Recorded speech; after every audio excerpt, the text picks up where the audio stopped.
Hello everyone, welcome back once again on my YouTube channel. So guys, आज की इस video में हम प्रैक्टिस सेट 16 सोल्व करेंगे जो मैंने मिलियन माइंड्स इंग्लिश के प्रैक्टिस सेट से लिया है।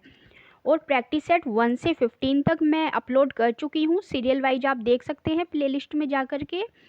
और रंजीत सिंह की टीजीटी इंग्लिश की बुक से भी मैंने कुछ प्रैक्टिस पेपर उसमें अपलोड किए हुए हैं। अगर आपने नहीं देखे हैं तो चैनल की प्लेलिस्ट पे जा कर के उन्हें भी देख सकते हैं। सो आइए स्टार्ट करते हैं आज की वीडियो। लेकिन बिफोर स्टार्टिंग द वीडियो, अगर आपने चैनल को सब्सक्राइब नहीं किया है तो सब्सक्राइब कर दीजिए, जिससे आपको आने वाली वीडियोज के नोटिफिकेशन टाइम से मिलते रहें। सो क्वेश्चन नंबर 1 देख लेते हैं। Decasyllabic is. So decasyllabic क्या होता है ये हमें यहाँ बताना है। Option A, a line consisting of 5 syllables, B, a line consisting of 8 syllables, C, a line consisting of 10 syllables and D, a line consisting of 12 syllables। इसका जो प्रैक्टिस सेट में आंसर दिया है that is a, a line consisting of 5 syllable। लेकिन ये wrong है, क्योंकि 5 syllables के लिए हम क्या यूज करते हैं, पेंटा वर्ड का यूज करते हैं, पेंटा। लेकिन यहाँ पे जो डे का दिया हुआ है, डे का मतलब होता है 10, तो इसका ये वाला ऑप्शन जो करेक्ट होना चाहिए, अ लाइन कंसिस्टिंग ऑफ 10 syllables। इसका जो करेक्ट आंसर है दैट इज दिस वन। और प्रैक्टिस पेपर का भी मैं बता देती हूँ, जो प्रैक्टिस सेट है उसमें इसका आंसर ए दिया हुआ है। Then question number 2, when was paradise regained published. तो पैराडाइज रिगेन्ड कब पब्लिश हुआ है ये हमें यहाँ बताना है। 1671, 1670, 1672 और 1678। So the correct answer will be 1671। Paradise regained जो पब्लिश्ड हुआ है 1671 में हुआ है, और इसी ईयर में सैमसन एगोनिस्टिस वर्क भी आया था। Third question, who speaks the following line in Hamlet. तो हेमलेट में लाइंस किसने बोली है, something is rotten in the state of Denmark. तो इस तरह के जो कोटेशंस हैं ये हमें अच्छे से लर्न करके रखने हैं, जितने भी ये स्टेटमेंट बोले हैं किसी भी कैरेक्टर ने। सो क्लाउडियो, हेमलेट, मार्सेलस और Polonius. Question number 3, the correct answer will be C here, Marcellus. So the correct answer will be C. Question number 4, the character कैरीमोन figures in। तो ये जो कैरीमोन जो कैरेक्टर है, जो प्रोनाउंसिएशन होगा इसका दैट इज सेरीमोन, क्योंकि सी के बाद यदि हमारा ई या वाई आ जाता है तो ये सी हमारा सै का जो प्रोनाउंस करता है ना। तो सेरीमोन, द कैरेक्टर सेरीमोन फिगर्स इन। तो सेरीमोन कौन से प्ले में है ये बताना है। टेम्पेस्ट, 12th नाइट, ओथेलो और Pericles. So the correct answer will be D, Pericles. Question number 5, who wrote the history of Britain. तो हिस्ट्री ऑफ ब्रिटेन किसने लिखा है। Option A, Chaucer, B, Spenser, C, Pope and D, Milton. So the correct answer will be D here, Milton. I think 1670 में ये work आया था इनका। So 6th question, find the synonym of the following words by choosing the correct option। तो ये जो यहाँ पे वर्ड दिया हुआ है इसका हमें सिनोनिम बताना है, और सिनोनिम क्या होता है, सेम वर्ड मीन्स पर्यायवाची।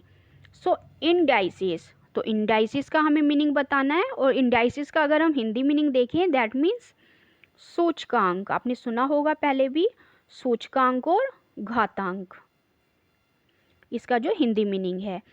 सो option A, theories, B, indicators, C, masterpieces and D, dices. सो थ्योरीज का मीनिंग होता है यहाँ पे सिद्धांत, इंडिकेटर्स का मीनिंग होता है संकेतक, सी, मास्टरपीस। ये मास्टरपीस में मुझे लगता है स्पेलिंग गलत हो गई है क्योंकि इस वर्ड का कोई मीनिंग ही नहीं है। एंड डाइसिस, डाइसिस मीन्स पासा। So question number 6, the correct answer will be D, dices. 7 question, bounty.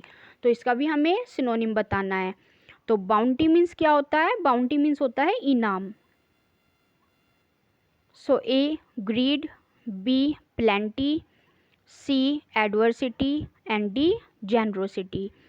तो इसका जो करेक्ट आंसर हो जाएगा दैट इज डी जेनरोसिटी, उदारता। जेनरोसिटी का मीन्स क्या होता है? उदारता। प्लेंटी का मीन्स होता है प्रचुर मात्रा में, ग्रीड होता है लालच, और एडवर्सिटी क्या होता है? आपदा। तो question number 7 the correct answer will be D here. Question number 8 tantalising. So tantalising का मीनिंग बताना है यहाँ। A repugnant, B beguiling, C sordid and D despicable. So repugnant का मीनिंग होता है प्रतिकूल, बिग्वाइलिंग का मीनिंग होता है आकर्षक, सोर्डिड का मीनिंग होता है घिनौना, एंड डेस्पिकेबल का मीनिंग होता है नाली का कीड़ा। तो अब देख लेते हैं टेंटलाइजिंग, इसका जो करेक्ट सिनोनिम हो जाएगा that is B beguiling. Question number 9 is synonym of chador. तो यहाँ पे चैडोर का मीनिंग हमें बताना है। So that means a big vehicle, a loose robe, a mortal disease और a toy for kids. So chador का जो करेक्ट मीनिंग हो जाएगा question number 9, the correct answer will be B a loose robe. तो जो ये चैडोर है ये क्या होता है? जो गर्ल्स वगैरह आपने देखा होगा किसी व्हीकल को चलाते हुए या पीछे बैठते हुए, या जो मोमडन्स होते हैं वो भी सर से ऊपर आंखें बचा के जो सर पे कपड़ा बांध लेते हैं, स्कार्फ वगैरह, that is chador. A loose rope, एक ढीला कपड़ा। तो स्कार्फ टाइप होता है ये। Question number 10 lethal. So lethal का मतलब हमें यहाँ बताना है। So A deadly, B harmful, C legitimate and D lawful.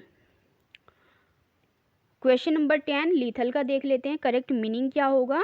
So lethal का मतलब होता है घातक, जानलेवा। तो यहाँ पे देखते हैं हार्मफुल होता है नुकसानदायक, लॉफुल होता है कानूनी, लेजिटिमेट होता है वैध या जायज, और डेडली का मीन्स भी क्या होता है? घातक या जानलेवा। So A is correct answer here. Question number 11 which time Wordsworth refers to in these lines from Prelude. तो प्रेल्यूड से ये लाइन्स ली गई हैं, लेकिन हमें बताना है इसमें कौन सा जो टाइम पीरियड उसने शो किया है वर्ड्सवर्थ ने। So Europe at that time was thrilled with joy, France standing on the top of golden hours and human nature seeming born again. सो ये लाइन बतानी है, ये कौन सा टाइम पीरियड दिखाया है उन्होंने। The period of French revolution, B the beginning of romanticism, C celebrating his poet laureateship, and D none of these. So the correct answer will be A here, the period of French Revolution. और French revolution जो कब आया था उनका 1789 में, 1789 में French revolution हुआ था। Then 12 question my mother is one of the few people to whom I look up to. अब यहाँ आई लुक अप टू के प्लेस पे बताना है कि which one is the correct answer. So I took up to, that I look up, to who I look up, D to which I look up to, and E no correction required. So the correct answer will be A I look up to. So my mother is one of the few people to whom I look up to. A is correct answer. 13 question. Their all hard work had been of no use. So यहाँ their के place पे बताना है, ये क्या हो जाएगा इसका? All their, of all their all of, their much, and no correction required. So question number 13, the correct answer will be all their. जब possessive and all दोनों एक साथ आए तो all को स्टार्टिंग में लगाएंगे, all their hard work. Then question number 14, the Indians are far more transparent than the Americans. तो यहाँ फार मोर के प्लेस पे देखते हैं क्या करेक्ट हो जाएगा। A further, B furthermore, C greater, D many more and E no correction required. So the correct answer E, क्योंकि ये जो सेंटेंस है ये बिल्कुल करेक्ट है। The Indians are far more transparent than the Americans. Question number 15, which of the following sentence is in passive voice. अब हमें देखना है कौन सा सेंटेंस पैसिव वॉइस में है। तो always reach the school at time, ये इम्पेरेटिव सेंटेंस है। Please bring me a glass of water, ये भी इम्पेरेटिव है। Let him read a book, ये भी हमारा पैसिव नहीं है। And let the salary be given to these clerks. So D is the correct answer, क्योंकि यहाँ बी भी आया है और थर्ड फॉर्म भी आई है वर्ब की। सो डी हमारा करेक्ट ऑप्शन है। चेंज द वॉइस, वॉइस को चेंज करना है यहाँ। Why did he defrauded you of your earning. तो ये हमारा एक्टिव वॉइस है जिसको हमें पैसिव वॉइस में चेंज करना है। तो देख लेते हैं सबसे पहले क्या देखना है हमें, टेंस कौन सा है। तो टेंस है ये हमारा past indefinite.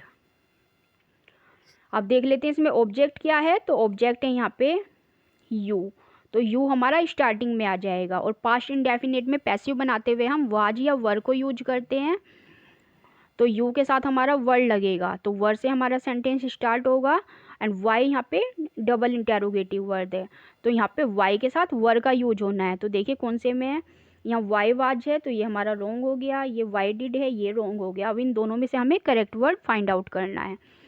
So why were you defrauded to your earnings by him, and D why were you defrauded of your earnings by him. So the correct answer will be D here, क्योंकि यहाँ देखिए preposition of दिया है तो यहाँ भी हमें of he use करना है। यहाँ पे टू दिया है इसलिए ये भी हमारा रॉन्ग हो गया। सो 16 का करेक्ट आंसर हो जाएगा D.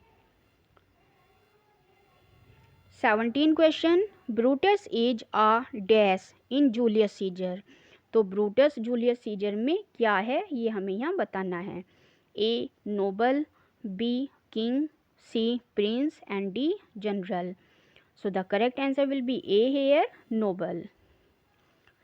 Choose the correct spelling. तो चारों ऑप्शन अच्छे से देख लीजिए, मैं करेक्ट स्पेलिंग इसमें बता देती हूँ। So the correct spelling will be B here, committee. COMMITTEE committee. इसमें डबल एम डबल टी और डबल ई आएगा, ये हमें याद रखना है। Question number 19, the correct spelling will be A, mammal, MAMMAL, mammal. Then question number 20 में जो करेक्ट स्पेलिंग है that is B, envelope, ENVELOPE, envelope, ENVELOPE. Now 21 question, with nasty viral infections do the rounds in the city, you should give all its takes to protect yourself. सो यहाँ पे do the rounds के place पे हमें बताना है कौन सा option correct हो जाएगा। A coming rounds, B round about, C doing the rounds and D done rounding and E no correction required. So the correct option will be C, doing the rounds.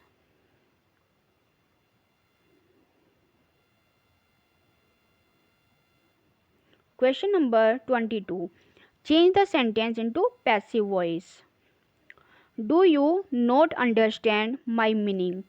तो इसमें passive voice में change करना है। Do से start हुआ है तो ये क्या है, प्रेजेंट इंडेफिनिट है।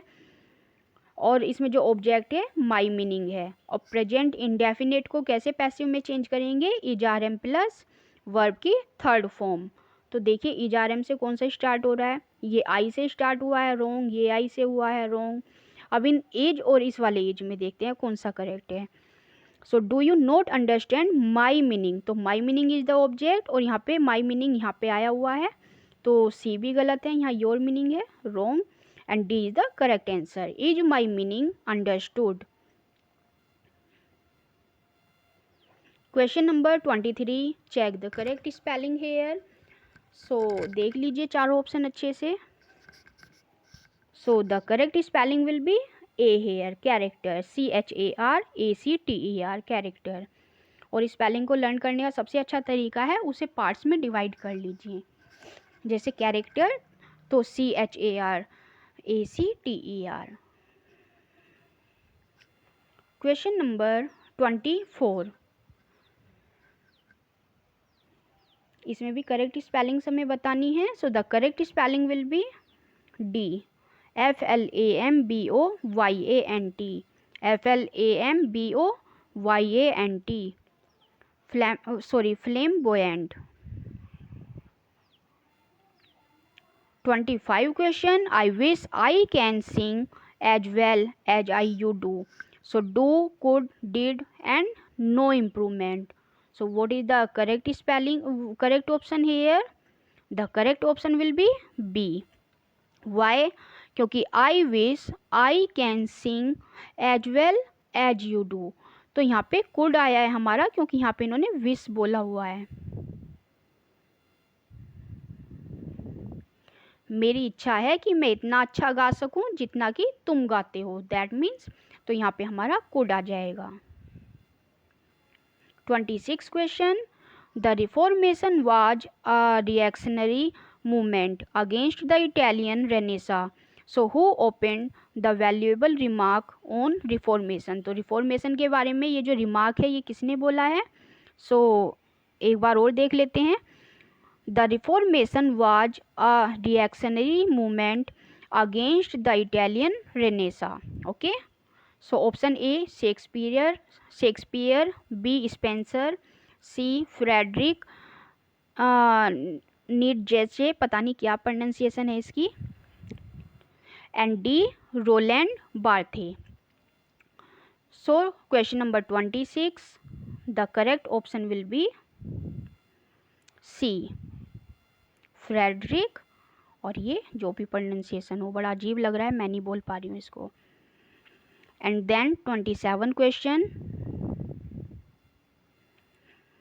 अ person living at the same time as another is. तो एक ऐसा पर्सन जो सेम टाइम पे, मतलब दो ऐसे पर्सन जो सेम टाइम पे रहते हों। जैसे a person living at the same time as another is, जिस टाइम पे दूसरा पर्सन है उसी टाइम पे पहला पर्सन भी है, मीन्स दोनों पर्सन ऐसे टाइम पे कि दोनों एक ही टाइम पे हों, that means archaic, nostrum, contemporary and none of these. So the correct answer will be C here, contemporary.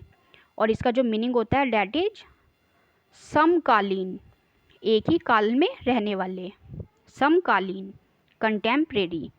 28 question, select the right meaning omnipotent from the following. तो omnipotent का हमें मीनिंग बताना है। So one who is all powerful, one who is intelligent, one who loves mankind of the world, and one who believes in the existence of God. So देखते हैं omnipotent का correct answer. So 28 question, the correct answer will be A, one who is all powerful. So omni means all and potent means powerful. 29 question, it has been 2 years since I have seen him last.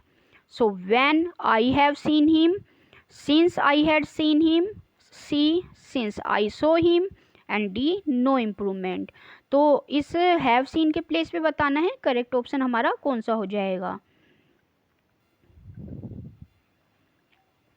So question number 29, the correct option will be B here, since I had seen him.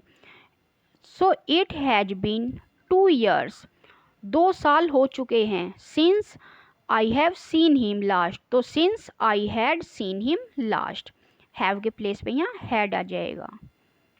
तो बहुत ज़्यादा पुरानी बात के लिए हम क्या करते हैं, पास्ट परफेक्ट का यूज करते हैं। Question number 30। My neighbour is having 2 cars. तो हैविंग के प्लेस पे देख लेते हैं क्या होगा correct answer. A is owing, B has, C is possessing and D no improvement. So the correct answer will be B here, has. Has हम possession बताने के लिए भी यूज करते हैं। तो माई नेबर हैज 2 कार्स, मेरे नेबर के पास 2 कार्स हैं। 31 question, harsh and inharmonious rhythm sometimes used for producing special effects in poetry is known as। तो जो हार्श और इनहारमोनियस जो रिदम होती है जो हम पोएट्री में यूज करते हैं उसको बताना है कि क्या बोलते हैं। So A dissonance, B consonance, C couplet and D none of these. So question number 31, the correct option will B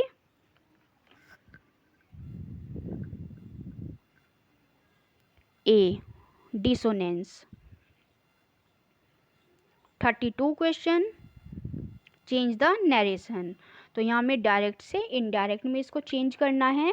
I lost my book yesterday, she said to her teacher. तो पहले देख लेते हैं, ये जो है ये हमारा पास्ट दिया हुआ है, सिंपल पास्ट टेंस है ये। तो यहाँ सैड टू के प्लेस पे क्या हो जाएगा, टोल्ड हो जाएगा। और यहाँ पे आई लॉस्ट जो पास्ट होता है हमारा, सिंपल पास्ट होता है, उसको हम किस में चेंज करेंगे, पास्ट परफेक्ट में चेंज कर देंगे। तो देख लेते हैं correct answer. She admitted to her teacher that she had lost her book the previous day. B to her teacher she was admitted that she has lost her book the previous day. इसका तो इन्होंने structure change कर दिया, इसको अलग हटाते हैं। Now she admitted losing her book to her teacher yesterday. तो येस्टरडे के प्लेस पे येस्टरडे ही आया है, इसको भी अलग हटा देते हैं क्योंकि येस्टरडे का प्रीवियस डे में हम इसको चेंज करते हैं। And she said to her teacher that I have lost.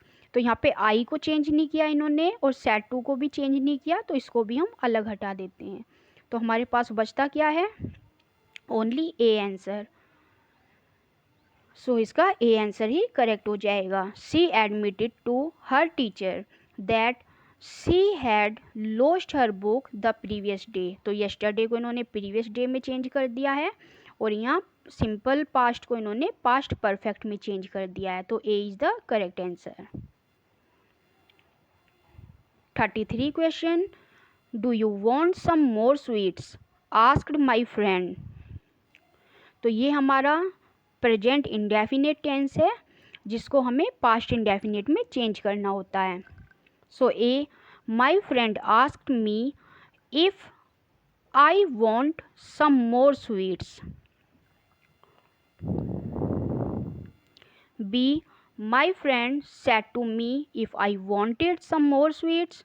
C my friend asked me whether I wanted some more sweets. And D, my friend asked me that I wanted some more sweets. So यहाँ पे देखिए ask के साथ हमेशा weather या if लगता है, इस वाले क्वेश्चन को ऑप्शन को अलग हटा देते हैं। My friend said to me, तो सैड टू के प्लेस पे आस्क होना था यहाँ पे, ये भी अलग हटा दीजिए। अब हम पे बचा है ए एंड सी।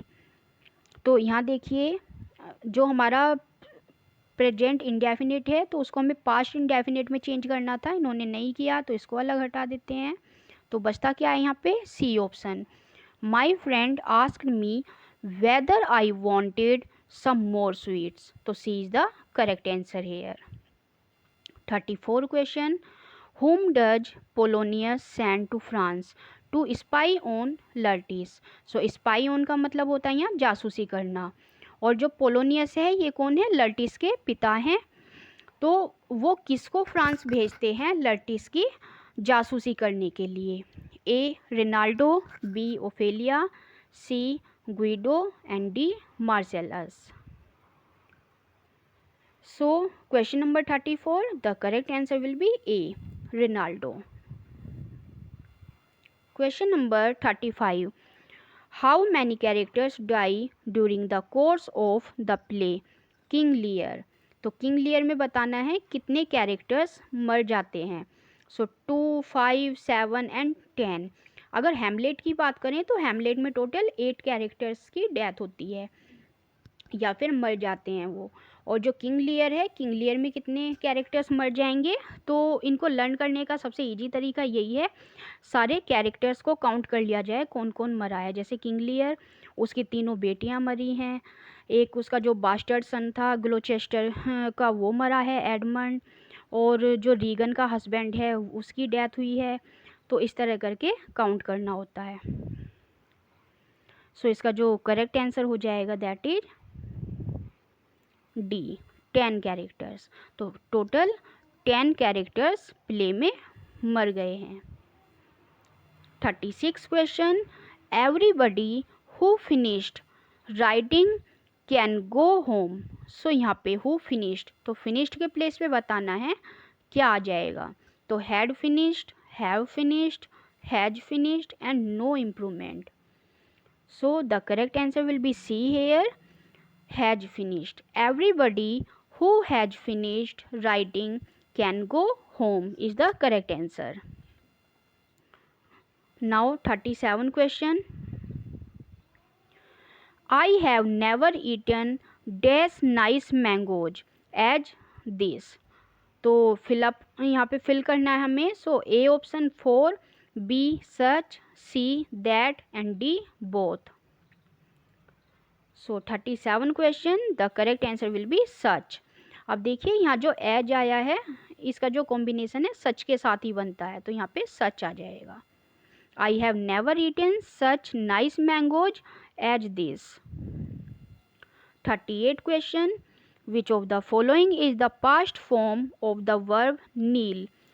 तो नील की हमें पास्ट फॉर्म जो है फाइंड आउट करनी है, और पास्ट फॉर्म कौन सी होती है, second form of verb. So Niels, nailed, nailed or nailed. So 38 question, the correct answer will be B here, nailed. 39 question, who is the hero of Paradise Lost? तो Paradise Lost का hero कौन है, God, Satan, Adam and none of them. So question number 39, इसमें जो correct option बताया है that is C, Adam. लेकिन William Blake ने पैराडाइज लॉस्ट का जो हीरो बताया है वो सैटन को बताया है, लेकिन इस प्रैक्टिस सेट में जो करेक्ट आंसर है that is C, Adam.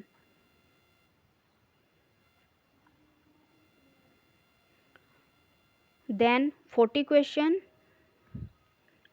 Who is resembling his father. तो यहाँ रिजेम्बलिंग के प्लेस पे देखते हैं क्या करेक्ट हो जाएगा। So has been resembling, B resembles like, C resembles and D no improvement.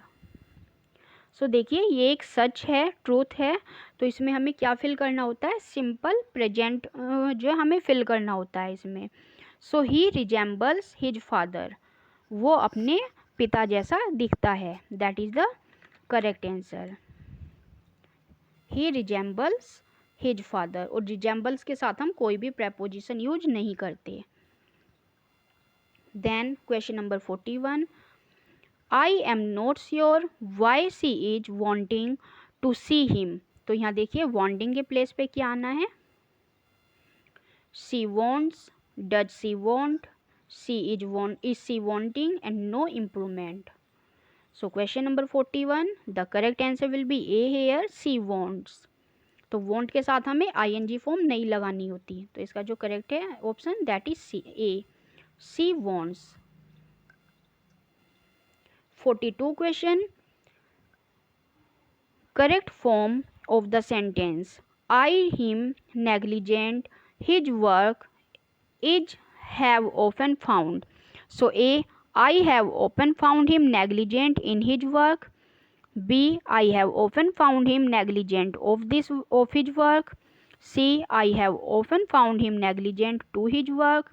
And D, I have found him negligent with his work. तो यहाँ हमें क्या देखना है, सेंटेंस तो सारे सेम ही लिखे हुए हैं इन्होंने, यहाँ पे अपने आप इन्होंने इसको करेक्ट करके लिख दिया। हमें क्या देखना है, नेग्लिजेंट के साथ हमें कौन सा प्रेपोजिशन यूज करना है। So question number 42.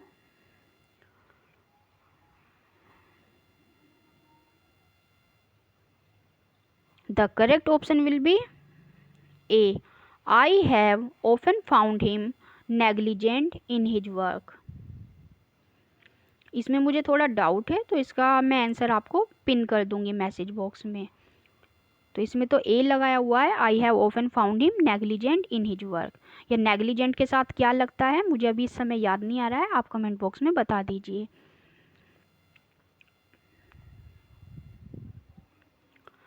43 question. The captain that brings me first on shore have my mates garment, so who said these lines in 12th Night. तो 12th नाइट में किसने ये लाइन्स बोली हैं?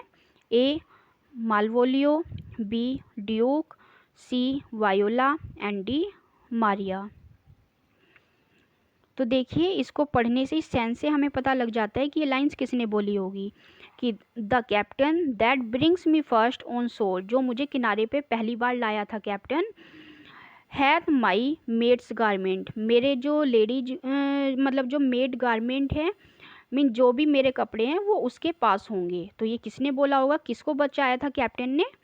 वायोला को। तो वायोला ये लाइंस बोलती है, क्योंकि वायोला ने क्या किया था, अपने आप को डिस्गाइज कर लिया था as a man. Now 44 question.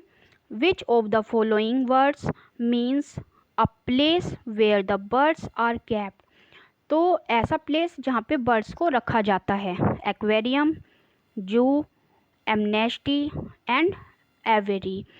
तो एक्वेरियम में फिश को रखा जाता है, जू में एनिमल्स रखे जाते हैं, एमनेस्टी होता है किसी को माफ़ कर देना, सर्व क्षमा, एंड एवेरी। तो that the correct answer will be D,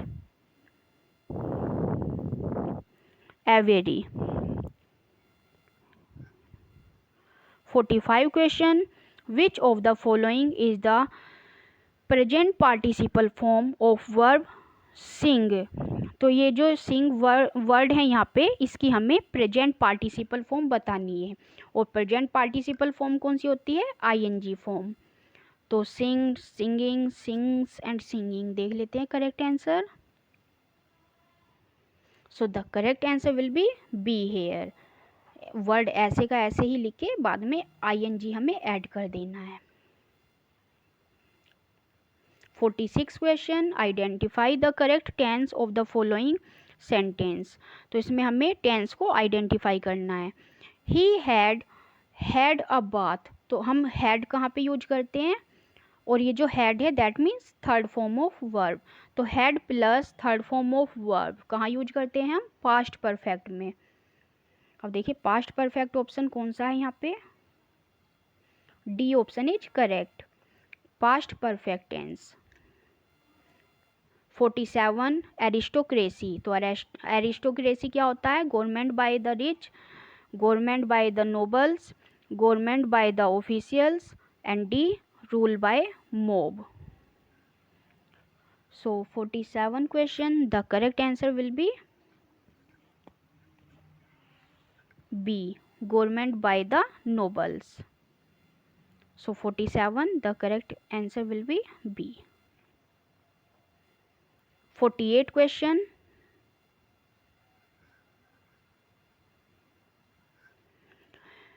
love labour lost as in the form of. तो लव लेबर लोस्ट बताना है, इसकी फॉर्म कौन सी है? Novel, sonnet, poetic drama and D drama. So the correct answer will be C, poetic drama. 49 question. In which tract Milton supported polygamy. तो polygamy होता है बहुविवाह, एक से ज़्यादा मैरिज करने को बोलते हैं पोलीगैमी। तो कौन से अपने ट्रैक में उन्होंने पोलीगैमी को सपोर्ट किया है?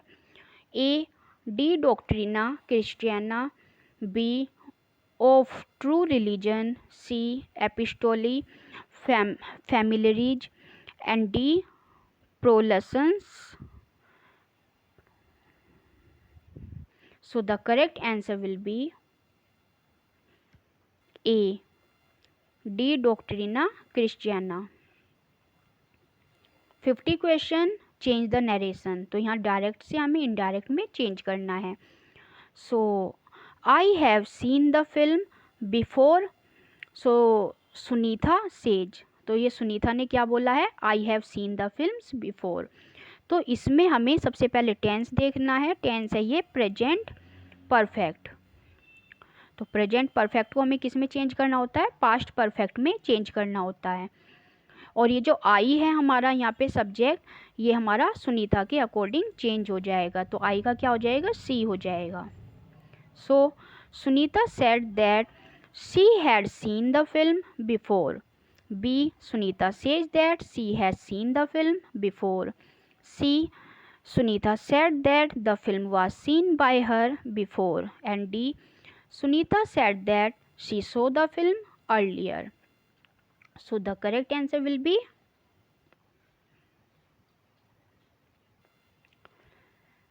इसमें जो करेक्ट आंसर हो जाएगा दैट इज बी, क्योंकि हमें ये देखना है सुनीता सेज। अगर यहाँ हमारा ये प्रेजेंट या फ्यूचर में दिया हुआ होता है रिपोर्टिंग वर्ब, तो हमें यहाँ पे कोई चेंज नहीं करना होता। तो सुनीता सेज ये हमारा प्रेजेंट में हो गया, तो दैट कंजंक्शन लग गई। तो she had seen the film before is the correct answer. तो ये हमारा प्रेजेंट परफेक्ट में ही सेंटेंस बनेगा। क्यों बनेगा, क्योंकि यहाँ पे अगर प्रेजेंट या पास्ट में दिया होता है ये रिपोर्टिंग वर्ब, तो हमारा जो सेंटेंस है उसमें कोई भी चेंज नहीं होता। तो B is the correct answer. 51 question, he ordered his servant to do as he was told. So A, he ordered his servant do as you are told. B, he said to his servant do as you are told. C, he said to his servant do as I told you. And D, he said to his servant do as you were told. So 51 question, the correct answer will be B here.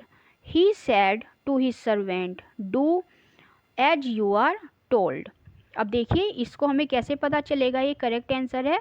तो एक बार ये direct speech है, इसको indirect में हम convert करके देख सकते हैं कि क्या ये ही इसका करेक्ट आंसर बनेगा, जिससे हम कंफर्म कर सकते हैं एग्जाम में कि ये ही करेक्ट आंसर है।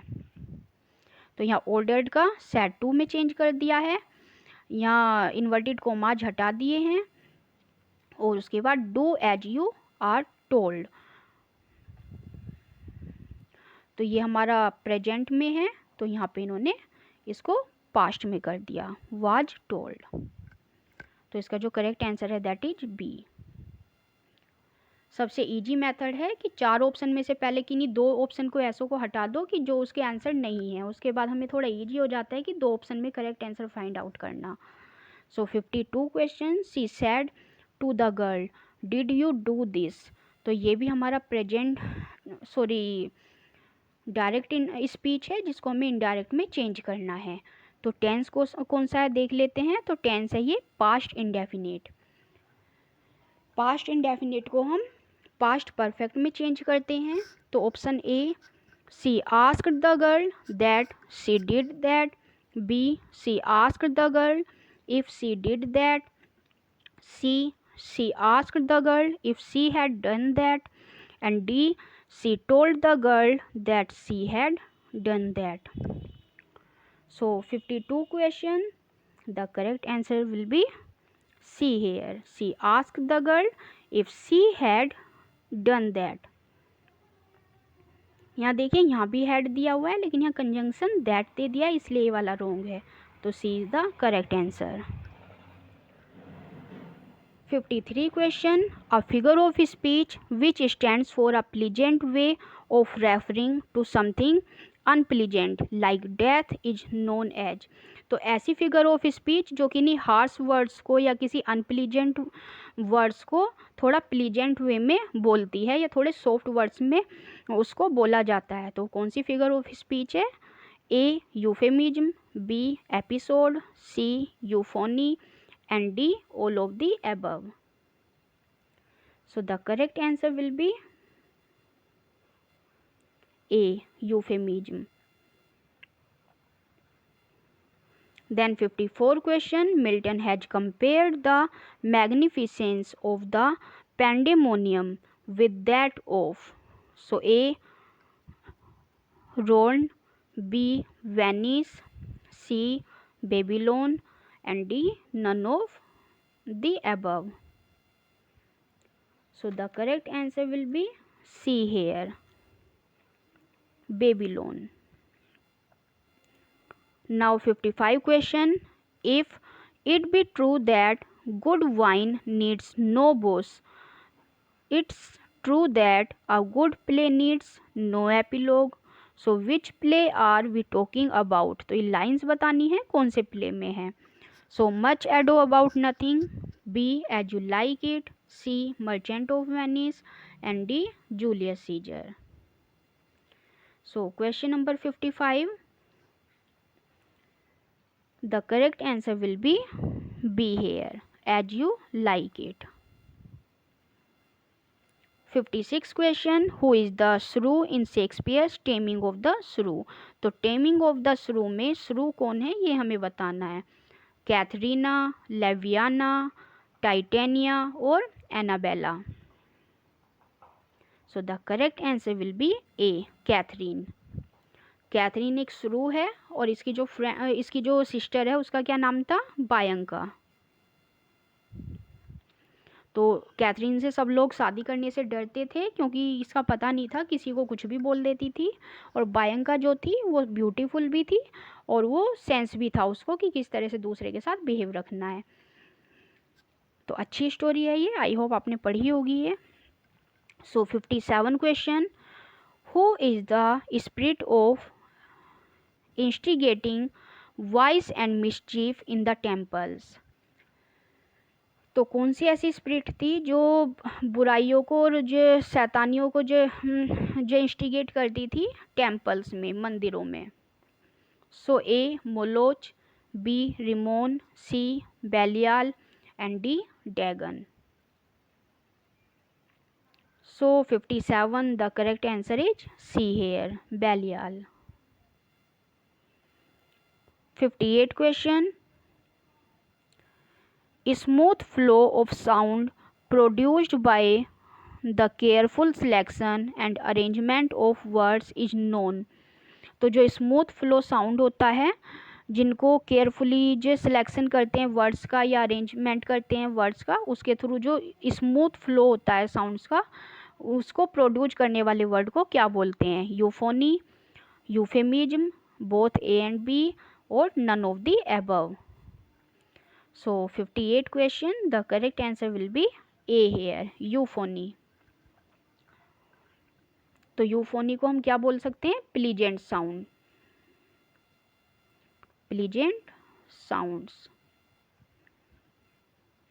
59 question, the following lines are taken from To live a life half deed, a living death. तो ये लाइन कहाँ से ली गई है? A. Samson Agonistes, B. Lycidas, C. Paradise Lost, and D. Comus. So question number 59, the correct answer will be A here, Samson Agonistes. 60 question, the following lines are taken from Fame, if not double-faced, is double-mouthed, and with contrary blast proclaims most deeds. तो ये lines किससे ली गई हैं? Samson Agonistes, Lycidas, Paradise Lost, और D. Comus. So question number 60, the correct answer will be A here, Samson Agonistes. 61 question, a couplet consisting of two dissimilar lines is known as. तो एक ऐसा couplet जिसमें dissimilar lines होती हैं उसको क्या बोलेंगे? सो स्टिच, कैटालैक्टिक, डिस्टिक, और none of the above. So question number 61, the correct answer will be C here, distich. 62 question, you have read that book for ages. So have read के place पे बताना है यहाँ पे क्या आ जाएगा? तो have been reading, had read, no improvement, और will be reading. So the correct answer will be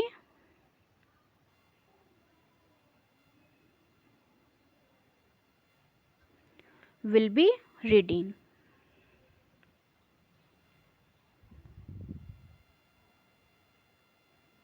no, इसका जो करेक्ट आंसर हो जाएगा that is D, no improvement.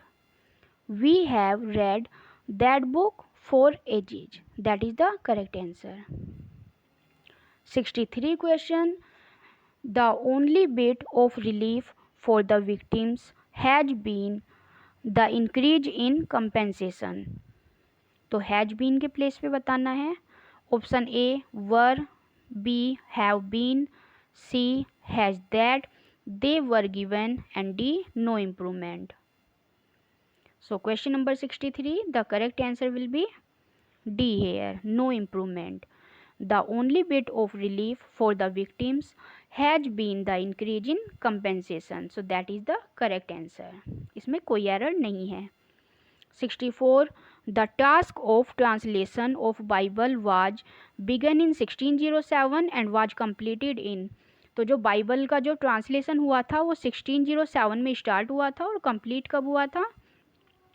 1610, 1611, 1612 and 1613.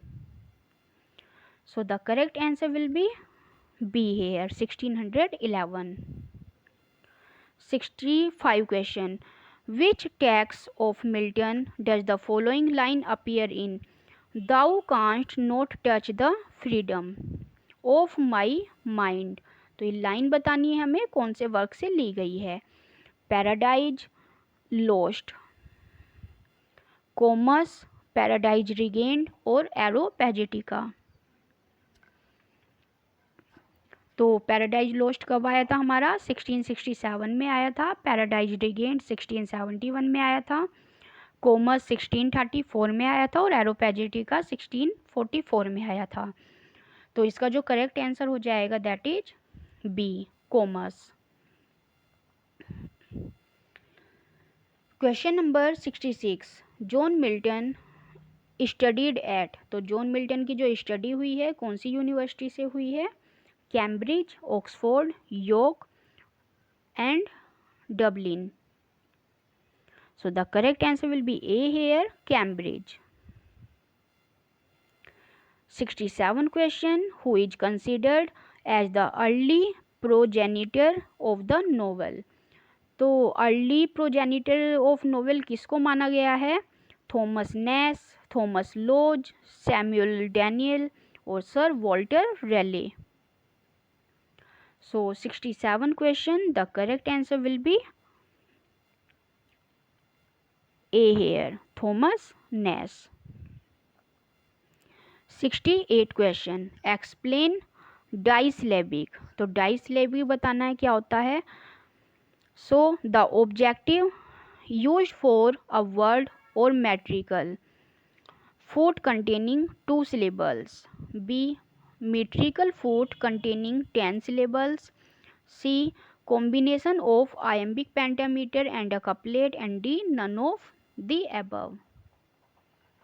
So the correct answer will be A here. The object used for a word or metrical foot containing 2 syllables. तो यहाँ पे die जो होता है, डाई का मीनिंग ही हमारा 2 होता है, तो 2 syllables. 69, I am a citizen of no mean city. Identify the figure of speech applied here in this example. Climax, exclamation, synedoche और लिसोटिस. So question number 69, the correct answer will be D here, लिटोटिस. और लिटोटिस क्यों है यहाँ पे देख लेते हैं. जहाँ पे भी हम किसी बात को नेगेटिव वे में बोलते हैं उसको ज़्यादा एम्फेसाइज करने के लिए, तो वो हमारा लिटोटिस जो फिगर ऑफ स्पीच हो जाता है. जैसे I am a citizen of no mean city, मैं कोई छोटे मोटे शहर का नागरिक नहीं हूँ. तो इसका मतलब क्या हुआ कि मैं एक बहुत बड़े या बहुत ही स्मार्ट सिटी का नागरिक हूँ. तो यहाँ पे नो लगा के इस चीज़ को ज़्यादा एम्फेसाइज किया है, ज़्यादा इस चीज़ को बढ़ाया है कि वो बहुत अच्छे शहर से है. 70 question, where do the actions of Shakespeare's Coriolanus take place. तो कोरियोलैनस के एक्शंस बताने हैं हमें, कहाँ पे हुए हैं ये। So Venus, Athens, Rome and Paris. सो कोरियोलैनस हमारा क्या है, एक रोमन प्ले है, तो इसकी जो सेटिंग है वो भी रोम की ही है, तो Rome is the correct answer here. 71 question, what is feminine rhyme? So it occurs when the rhyme is in two syllables. B, it is also called double rhyme. C, both A and B, and D, none of the above. So 71 question, the correct answer will be C here, both A and B. Means it occurs when the rhyme is in two syllables and it is also called double rhyme. तो ये दोनों हमारे correct हैं। 72 question, what is foot. तो foot क्या होता है, human organ, a unit of syllables determining the metre of a line of verse. C, a general term of for poetry and D, the musical flow of language. So I hope correct answer find out कर लिया होगा आपने। So the correct answer will be here, a unit of syllables determining the metre of a line और verse. 73 question, हेंडेकासिलेबिक। तो हेंडेकासिलेबिक क्या होता है ये बताना है यहाँ। तो a fix metre for elegy, a line of verse containing 11 syllables, a line of prose using a definite pattern, and a line used in rare poetry. So the correct answer will be B here, a line of verse containing 11 syllables. 74 question, each furniture on display in this hall is on sale. तो each furniture के place पे क्या आना है, तो furniture हमारा क्या है, अनकाउंटेबल है। तो देख लेते हैं, each of the furniture, each piece of the furniture, each one of furniture और no improvement. So the correct answer will be B here, each piece of furniture.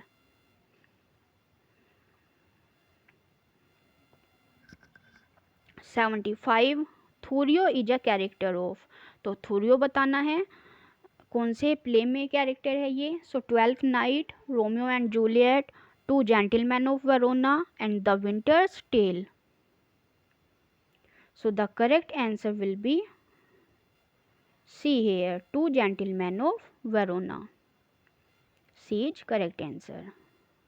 76 striving for better after we mar what's well of quoted line occurred in. तो कौन C play से ये line ली गई है, Hamlet, Macbeth, King Lear और Othello. So the correct answer will be C here, King Lear. 77 question, choose the correct option with sacrifice before the rising moon. So vows have I made by fruitless hope inspired. So the above line has been quoted from. तो ये जो line है ये कौन से work से ली गई हैं, कौन सी लाइन है, फिर से एक बार देख लेते हैं, अच्छे से समझ में आ जाएगा। With sacrifice before the rising moon, vows have I made by fruitless hope inspired. So option A Tintern Abbey, B The World Is Too Much With Us, C Ode on the Intimation of Immortality and D Laodamia. So 77, the correct answer will be D, Laodamia. 78 question, iambic meter is also called the rising meter because। तो iambic meter को rising meter क्यों कहा जाता है। A, the stress falls at the end of the foot, B, the stress falls at the beginning of the foot, C, the stress falls at the middle of the foot, and D, the stress falls at an alternate foot. So the correct option will be A, the stress falls at the end of the foot. तो pattern क्या होता है iambic का? Unstress plus stress. 79 heroic quatrain. तो heroic quatrain क्या होता है यहाँ पे? The iambic pentameter in pairs, rhyming lines, a dominant verse and a stanza of 4 iambic pentameters having the first line rhymed with the third and second with the fourth। जैसे A B, तो इसमें क्या होता है? पहली line जो third से rhyme करती है और सेकंड लाइन जो फोर्थ से राइम करती है, तो ये हमारा क्वाट्रेन होता है। और क्वाट्रेन क्या होता है? जिसमें 4 लाइन्स होती हैं। तो हीरोइक कपलेट को भी हम आयम्बिक पेंटामीटर में लिखते हैं और हीरोइक क्वाट्रेन को भी हम आयम्बिक पेंटामीटर में लिखते हैं।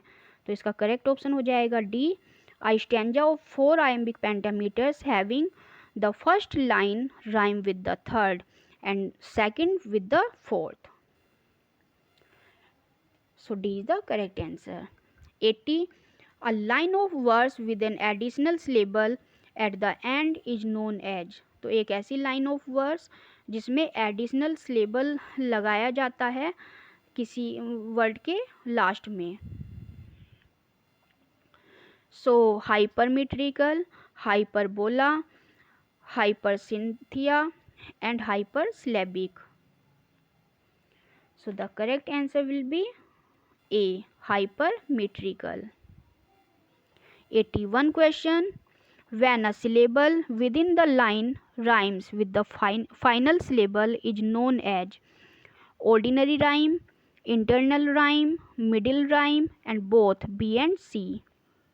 So the correct answer will be D here, both B and C।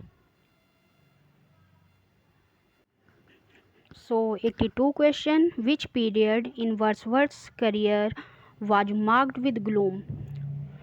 तो वर्ड्सवर्थ के जो करियर का कौन सा पीरियड जो है ग्लूम माना जाता है? सो 1790 टू 1795, 1785 टू 1909, 1792 से लेके 1797 एंड 1798 टू 1805।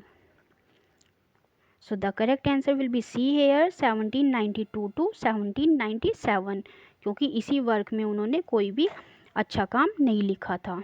इसके बाद उनका लिरिकल बैलेट्स आया था 1798 में, तो इसको बोला जाता है marked with gloom. 83 what is masculine rhyme. तो मैस्क्यूलाइन राइम कौन सी होती है? A, known as single rhyme, it occurs when the rhyme is in the last syllable। B, it is used by men poets only। C, it is used to describe the character of a brave hero and D, none of the above। So the correct answer will be A, known as single rhyme, it occurs when the rhyme is in the last syllable। 84 two syllables, the first accented and the second unaccented is known as। तो दो syllable जिसमें पहला क्या हो? Stress हो और दूसरा unstress हो, तो कौन सा है ये? So dactylic, B trochaic, spelling mistake है ये, C anapestic and D ट्राइब्रैक।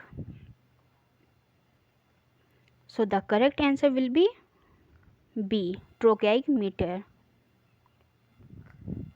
85 in which poem of Wordsworth the phrase vagrant dwellers in the houseless woods occurs? A, Tintern Abbey, B, Prelude, C, Daffodils and D, Immortality Odes। So the correct answer will be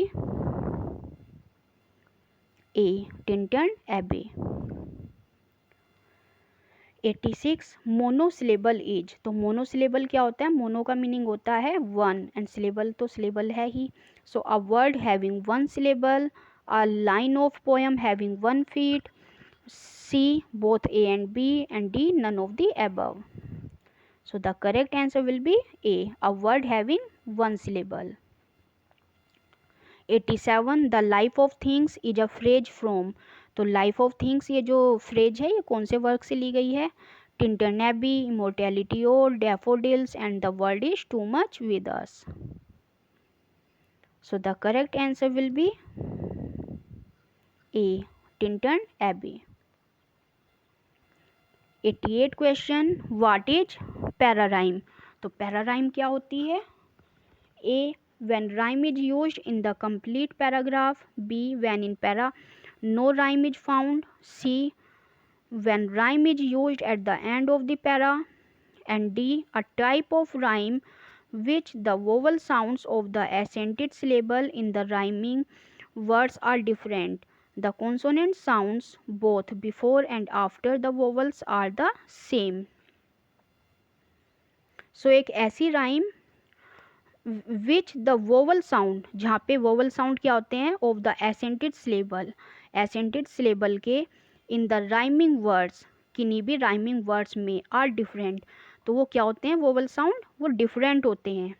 okay, किन्हीं भी एसेंटेड syllable के जो vowel sounds होते हैं वो क्या होते हैं? डिफरेंट होते हैं. And the consonant sounds both before and after, लेकिन जो कॉन्सोनेंट साउंड होते हैं चाहे वो पहले हो या बाद में हो, द वोवल, किसी भी वोवल के, आर द सेम, वो सेम होते हैं, तो उसको क्या बोलते हैं?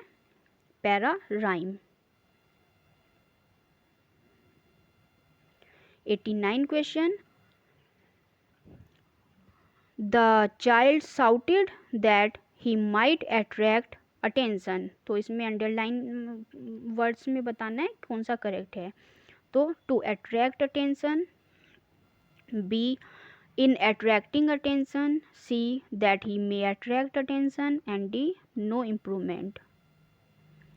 So the correct answer will be A, to attract attention. 90 question, choose the correct antonym of the word regale. तो यहाँ पे regale का हमें क्या बताना है? एंटोनिम बताना है. So option A nourish, B foster, C sustain, and D starve. So regale का जो एंटोनिम हो जाएगा दैट इज डी, स्टार्व. और स्टार्व होता है भूखा मरना. Then 91 question, choose the word that is most opposite in meaning to squeal. तो देखिए पहली बात तो ये रॉन्ग दिया हुआ है. अगर इसे एरर फाइंडिंग के रूप में आता है ये क्वेश्चन तो ये हमारा गलत हो जाता है. या तो ऑपोजिट होता है, मोस्ट ऑपोजिट कुछ नहीं होता. ठीक है, तो इसका हमें एंटोनिम बताना है यहाँ पे. किसका? स्क्वेल का. तो स्क्वेल का हमें एंटोनिम बताना है. ए weak, B mutter, C inaudible, and D blunted. So the correct option will be B here, mutter. 92 the antonym of proven. तो प्रोवेन का एंटोनिम बताना है. A beautiful, B ugly, C brave, and D concocted. So the correct answer will be D, concocted. 93 question, choose the correct option after punctuating the following sentence. तो इन्हें आप video को pause करके अच्छे से पढ़ लीजिए. मैं इसमें सिर्फ आपको आंसर बता दूंगी क्योंकि इसमें हमें सिर्फ पंचुएशन मार्क्स देखने होते हैं. सो इसका जो करेक्ट ऑप्शन हो जाएगा that is B. We had in this village some 20 years ago an idiot boy whom I well remember, who from a child showed strong propensity for bees. 94 question, these plants are indigenous dash India. तो indigenous के साथ हम क्या use कर लेंगे? यहाँ पे preposition हमें बतानी है. तो A in, B to, C with, and D for. So the correct word will be to here. Correct preposition is to. These plants are indigenous to India. 95 he is lost dash all sense of same. तो lost के साथ क्या लगेगा? in, to, with और for. The correct option is B here, to. He is lost to all sense of same. 96 his paintings are not accessible dash the public. तो accessible के साथ क्या लगेगा यहाँ पे? So the correct option is to here, accessible to the public. 97. I pray dash God for deliverance from evil. So the correct option is D here, 2. I pray to God for deliverance from evil. 98 question. Substitute the correct idiom for the underlined portion of the following sentence. The mixture of religion with politics in India has made a worse state of disorder. तो इन्होंने यहाँ underline portion के लिए बोला हुआ है, लेकिन underline तो कुछ यहाँ पे है ही नहीं। तो इसका जो करेक्ट ऑप्शन इन्होंने दिया हुआ है that is B, helter shelter. 99 question, cast someone adrift. तो इसका मीनिंग यहाँ बताना है, to mix several things, to abandon, to keep people in pairs, or to deduce or conclude from given facts. So the correct option is B here, to abandon. Be all go, तो be all go का meaning क्या होगा यहाँ पे? A, to be very busy, B, to get something free, C, to escape without punishment, and D, to save tax. So 100 question, the correct answer will be A here, to be very busy. 101 have a go at, तो इसका जो correct option है attack someone, defend someone, the last possible moment, और the initial moment itself. So the correct option will be A here, attack someone. 102 let rip, तो let rip का meaning क्या हो जाएगा यहाँ? Persons of same caste do something vigorously, reap the harvest, or persons of same character. So 102, the correct option will be B here, do something vigorously. 103, what is practical criticism? तो practical criticism क्या होता है? A, the close analysis of literary text in such a way as to bring out their political meaning. B, a movement which wished to make literary criticism more relevant. C, the close analysis of poems without taking account of any external information. And D, the study of ambiguity. So 103, the correct option will be C, the close analysis of poems without taking account of any external information. So that is practical criticism. 104, in new criticism the key term tension is associated with. तो जो new criticism है उसमें जो term है tension, उसको किसके साथ associate किया गया है? So A, Cleanth Brooks, B, John Crowe Ransom, C, Austin Warren, and D, Alan Tate. So the correct option will be D here, Alan Tate. So the correct answer is D here. 105, which of the following does not describe some of the practices, beliefs of feminist literary criticism? So इसमें बताना है कौन सा feminist literary criticism के beliefs का इसमें जो क्या है डेस्क्राइब नहीं करता है। A, feminist criticism recuperates female writers ignored by the canon. B, the feminist literary critics offer a criticism of the construction of gender. C, feminist literary criticism argue that the traditional canon is justified. D, feminist literary critics mostly reject the essentializing of male and female.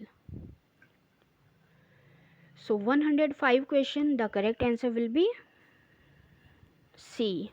Feminist literary critics argue that the traditional canon is justified.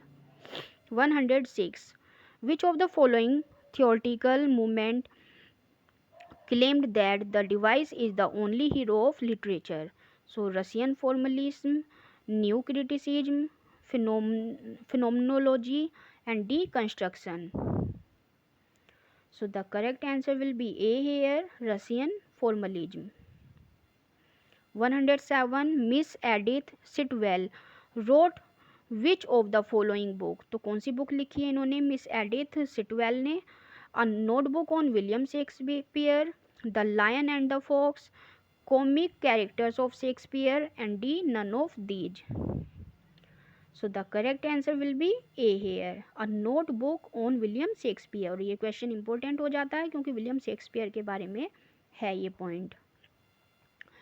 108 John Milton's description of gold as a precious being. Paradise Lost book second is best described as a dactyl, an oxymoron, an enjambment और जोगमा. तो ये जो यहाँ पे phrase है precious Ben, इसमें बताना है फिगर ऑफ स्पीच कौन सा है. So the correct option is B here, an oxymoron, क्योंकि प्रेसियस भी है एंड बेन भी है, तो दोनों ऑपोजिट वर्ड्स हैं. 109 which British university figures in William Wordsworth Prelude. तो विलियम वर्ड्सवर्थ के प्रेल्यूड में कौन सी यूनिवर्सिटी का जिक्र हुआ है? Durham, Glasgow, Cambridge and Oxford. So the correct option is C here, Cambridge. Cambridge is correct answer. 110 In Book 8, Paradise Lost, Adam identifies his chief flaw or weakness to Raphael. What is this flaw? तो book 8 में जो Adam है paradise lost में, वो अपना एक flow, अपनी एक कमी को, अपनी एक कमजोरी को राफेल को बताता है. तो कौन सी कमजोरी के बारे में बात कर रहा है वो? Gluttony, pride in his superiority to Eve, over confidence in his free will, and passion for Eve. So the correct answer is D here, passion for Eve. वो राफेल को बताता है कि वो ईव से कितना प्यार करता है. 111 who among the following is not a beat writer. तो इनमें से बीट राइटर कौन सा नहीं है? Jack Kerouac, Allen Ginsberg, Robert Lowell, and William Burroughs. So the correct answer will be C here, Robert Lowell. 112 Identify Falstaff's words in Henry IV Part First. तो Henry fourth part first में हमें फाल्स्टफ के exact word बताने हैं. क्या बोले थे उसने? Now Harry what time of day is it lad. Now hall what time of day is it lad. C now Harry what time of night is it lad. And D now hall what time of night is it lad. So 112 the correct answer will be B here. Now hall what time of day is it lad. 113 the theater of cruelty is associated with. तो जो theater of cruelty है किससे associated है? So Stanislavski, Grotowski, Antonin Artaud, and Eugenio Barba. So the correct option will be C here, Antonin Artaud. 114 a particle is. तो particle क्या होता है? A patchwork of words, sentences, passages, और a satirical poem, C a love song, and D a collection of lines from different poems. So the correct option is A here, a patchwork of words, sentences, passage. 115 यहाँ पे क्या करना है हमें? Find out the misspelled और inappropriate word if any. तो इसमें ढूंढना है कि कौन सा यहाँ पे इनएप्रोप्रिएट है. तो the pilot exclaimed you need to prepare for landing in 2 minutes. So pilot exclaimed, prepare और लैंडिंग, या ऑल करेक्ट. तो इसमें क्या जो रॉन्ग है या मिस स्पेल्ड है ये हमें बताना है. So the correct word is B hair exclaimed, क्योंकि एक्सक्लेम्ड क्या होता है, हमारी सडन फीलिंग्स को जो बताते हैं वर्ड्स उनको बोलते हैं एक्सक्लेमेटरी। तो यहाँ पे एक्सक्लेम्ड उसने नहीं किया है, उसने सिर्फ सिंपल वे में बोला है। 116 on 2 consecutive nights the two greatest icons of show business were honored with unprecedented affection. यहाँ पे कौन सा इन्होंने मिस स्पेल किया, रॉन्ग यूज हुआ है वर्ड का।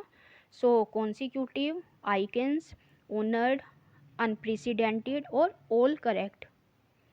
सो 116 the correct answer will be B hair, icons.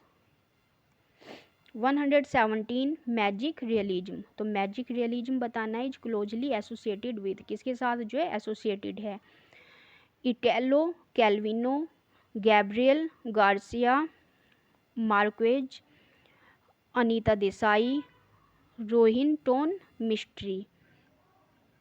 So 117 the correct option will be B here, Gabriel Garcia Marquez. 118 the restoration comedy has been criticise mainly for it's.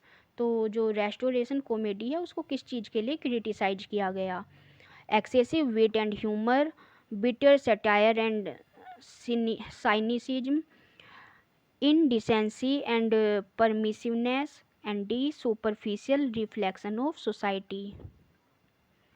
The correct answer will be C here, indecency and permissiveness. Find the error. The future is yet to come, but you have a right to shape it.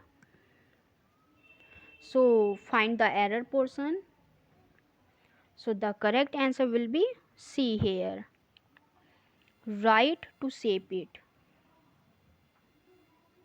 120 we have keep out promise and you can expect a lot from us in future।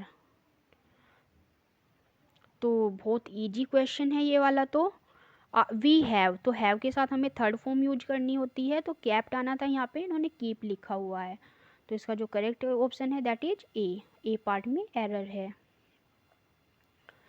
121 a sequence of repeated consonant sounds in a stretch of language is। तो consonant sounds का जो repetition होता है उसे क्या बोलते हैं, alliteration, acrostic, accent और syllable. The correct answer will be A here, alliteration. 122 reformation was predominantly a movement in politics, literature, religion और education. So 122 the correct option will be C here, religion। 123 according to Matthew Arnold which of the following two fallacies are to be constructed with affective fallacy and intentional fallacy। तो Matthew Arnold के according बताना है कि इनमें से कौन सी दो फैलेसीज constructed हैं with affective fallacy and intentional fallacy इनके साथ में। So A the fallacy of effects and the fallacy of defects, B the fallacy of interest and the fallacy of disinterest, C the deliberate fallacy and the delirious fallacy, and D the fallacy of historical estimate and the fallacy of personal estimate। So the correct answer will be D here, the fallacy of historical estimate and the fallacy of personal estimate। 124 it is a story or a narrative poem in which the characters and settings are concrete representation of abstract ideas and concepts। तो these words are defined। So it is a story और a narrative pome, ये या तो एक story या एक narrative pome होती है जिसमें क्या होता है, कैरेक्टर्स और setting are concrete representation of abstract ideas and concept. जिसमें जो स्टोरी होती है, सेटिंग होती है, वो किसको रिप्रेजेंट करती है, एब्स्ट्रैक्ट आइडियाज या एब्स्ट्रैक्ट कॉन्सेप्ट्स को रिप्रेजेंट करती है। तो a narrative poetry, a ballad, dramatic monologue और an allegory. So the correct option will be D here, an allegory। 125 the relationship between Othello and Iago is an example of. तो Othello और Iago के बीच जो relationship थी वो किस चीज़ का एग्जाम्पल है? इन्वर्जन, आयरनी, इन्वेंडो और anapest. So the correct answer will be A here, inversion. So आज का प्रैक्टिस सेट हमारा कंप्लीट हो चुका है। यदि आपको इसकी पीडीएफ चाहिए तो टेलीग्राम ग्रुप से जा कर के ले सकते हैं, जिसका नाम है MS-TGT-PGT इंग्लिश। ओके। सो आज की वीडियो आपको कैसी लगी प्लीज़ कमेंट बॉक्स में ज़रूर बताइए। वीडियो पसंद आई है और आपके लिए यूजफुल है तो इसको लाइक कर दीजिए। चैनल पर नए हैं तो सब्सक्राइब कर दीजिए, और ऐसे ही और प्रैक्टिस सेट्स भी मैं लेके आती रहूँगी। सो आज के लिए बस इतना ही। Thank you for watching. Bye.